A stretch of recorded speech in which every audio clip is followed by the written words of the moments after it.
নমস্কাৰ বন্ধু বান্ধৱীসকল আপোনালোক সকলোকে মোৰ অন্য এটা ভিডিঅ'লৈ স্বাগতম জনাইছোঁ। আশা কৰিছোঁ সকলো ভালে আছে আৰু মোৰো ভালে। আজি মই আপোনালোকৰ বাবে লৈ আহিছোঁ এটা ধুনীয়া ভিডিঅ'।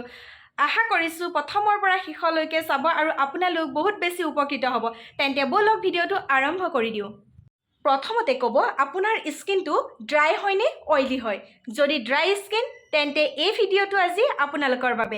প্ৰথমতে নিজৰ স্কিনটোৰ বিষয়ে জানি ল'ব, তাৰ পাছত ফেচ পেকটো ব্যৱহাৰ কৰিব। প্ৰথমতে জানি ল'ব যে আপোনাৰ স্কিনটো ড্ৰাই হয়নে অইলি হয়। যদি ড্ৰাই স্কিন তেন্তে আজিৰ ভিডিঅ'টো আপোনালোকৰ বাবে, মানে ড্ৰাই স্কিন যিসকলৰ তেওঁলোকৰ বাবে এই ফেচ পেকটো ঘৰুৱা সামগ্ৰীৰে তৈয়াৰী হয়।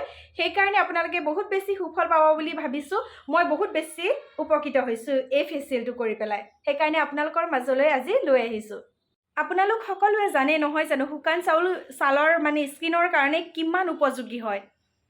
চাউলে আমাৰ স্কিনৰ উজ্জ্বলতা বঢ়াই, মৃত যি কোষ আছে সেইবোৰ নাইকিয়া কৰি মুখত কোমলতা আনে।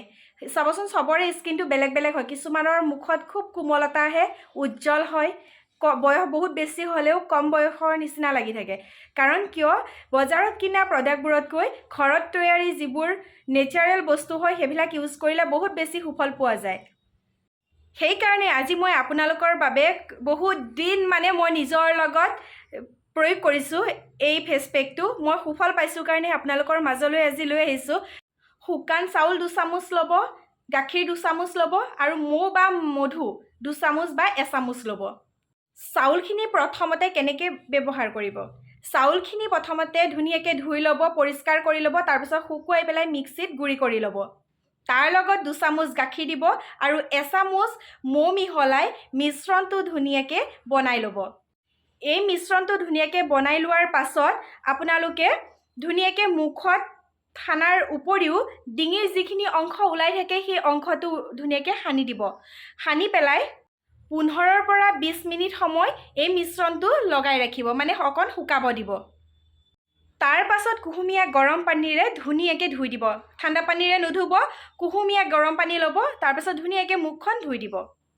এই ফেচ পেকটো যিহেতু ঘৰুৱা হয়, গতিকে আপুনি সপ্তাহত 3 দিন বা 4 দিন ব্যৱহাৰ কৰিব পাৰে।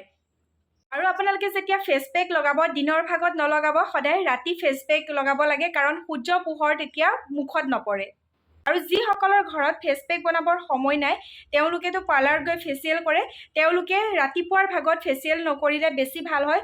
যদি আপোনালোকে বেছি ফল পাব মন আছে তেতিয়াহ'লে আপোনালোকে যদি ফেচিয়েল কৰে সন্ধিয়া সময়ত কৰিবগৈ। আৰু এই ঘৰুৱা ফেচ পেকটোৰ উপকাৰিতা হৈছে চাউলৰ গুড়াই মুখত যি মৃত কোষ আছে সেইবোৰ আঁতৰাই মুখৰ উজ্জ্বলতা বৃদ্ধি কৰে।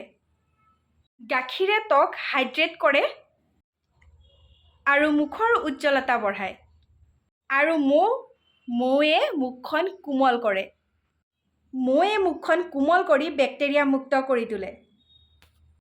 আশা কৰিছোঁ আজিৰ এই ভিডিঅ'টো চাই খুব বেছি ভাল পালে আৰু উপকৃত হ'ব আপোনালোক। যিসকলৰ ড্ৰাই স্কিন হয় তেওঁলোকে সপ্তাহত এনেদৰে যদি 3-4 দিন কৰে বহুত সুফল পাব।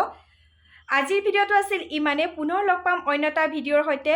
আজিলৈ বাই। যদি ভিডিঅ'টো ভাল লাগিছে লাইক কৰিব, কমেণ্ট কৰিব, লগতে চেনেলটো ছাবস্ক্ৰাইব কৰি অকণমান মৰম দিব বুলি আশা কৰিছোঁ।